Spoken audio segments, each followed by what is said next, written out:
Bien le bonjour à tous, c'est Tizo et aujourd'hui nous nous retrouvons pour le troisième épisode traitant du Nasuverse.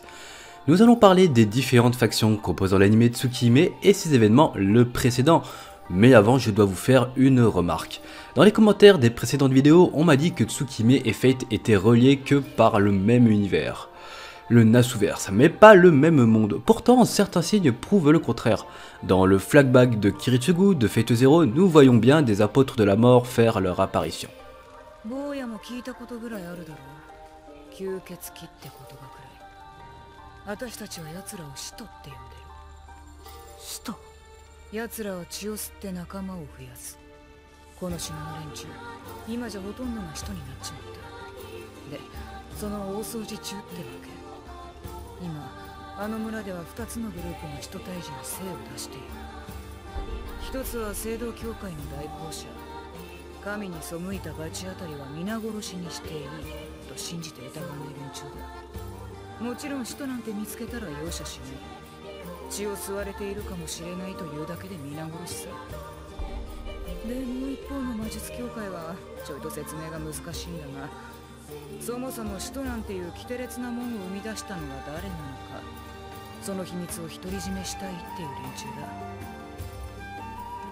Ensuite, la tour de l'horloge. Aoko Aozaki, qui apparaît dans Tsukihime et Maotsukai no Yoru, a une sœur qui se nomme Tuko, de Kara no Kyukai.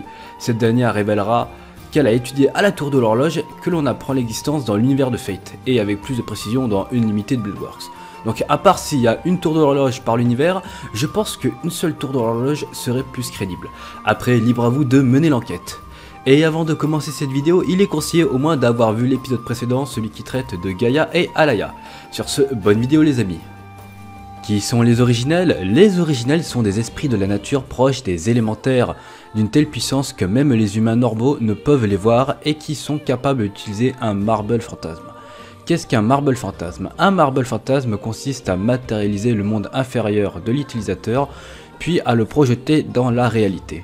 Grosso modo, c'est projeter sa réalité intérieure dans le monde réel pour pouvoir ensuite s'en servir. Mais nous y reviendrons dans l'épisode dédié à la magie. Les originels sont des créatures vampiriques mais dont le besoin de sang est entièrement psychologique.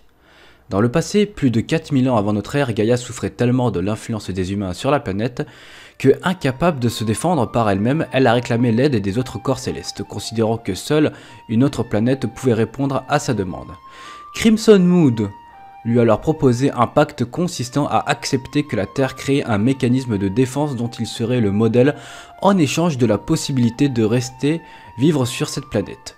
De cette alliance entre Crimson Moon et l'esprit de la Terre Gaïa, les originels sont nés, destinés à servir de force d'équilibre avec une forme physique, conçue pour retourner à la Terre à son état originel avant la pollution engendrée par les hommes dans un futur lointain.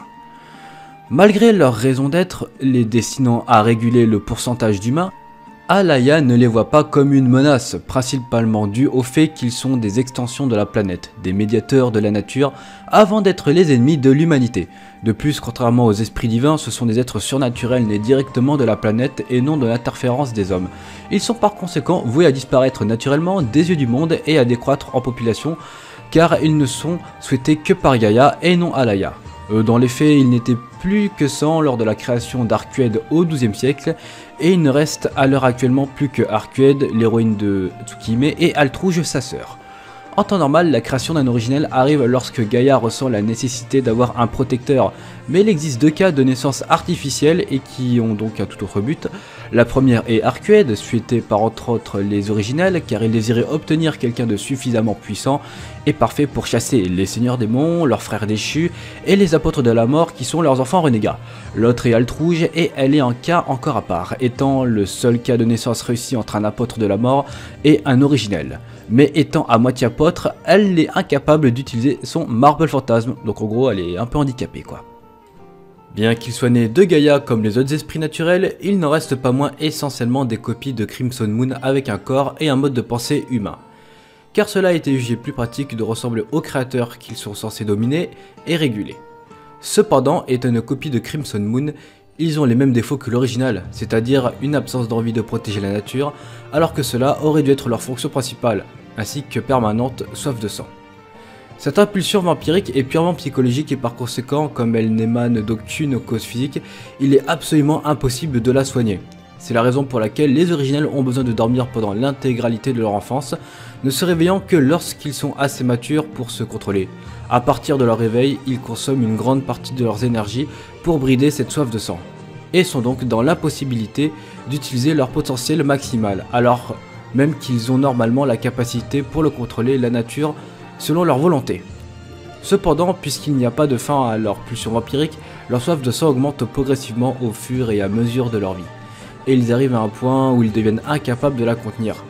Lorsque ce moment arrive, ils décident de sombrer dans un sommeil infini dont ils ne sortiront jamais, amenant alors une limite à leur vie normalement immortelle. Il existe tout de même des cas d'originels qui succombent à leurs pulsions et ceux-ci sont appelés seigneurs démons. Ces derniers, maintenant qu'ils n'ont plus à se soucier de brider leur soif de sang, vont s'attaquer aux humains sans aucune distinction et sont capables d'utiliser l'intégralité de leur pouvoir. Ces derniers, maintenant assez forts, les rendent très difficiles à tuer aussi. Malgré leur nom, ils n'ont rien à voir avec les démons chassés par l'église, ni avec une espèce démoniaque chassée par l'organisation des chasseurs de démons. Si un originel boit le sang d'un humain, alors celui-ci deviendra immédiatement un apôtre de Namor, qui sera notre prochain sujet, sans avoir à passer par tout le processus de croissance normale d'un apôtre, mais le manque d'exemples empêche de savoir si cela est vrai pour tous les humains ou uniquement ceux ayant un grand potentiel thaumaturgique avant d'être des apôtres de la mort.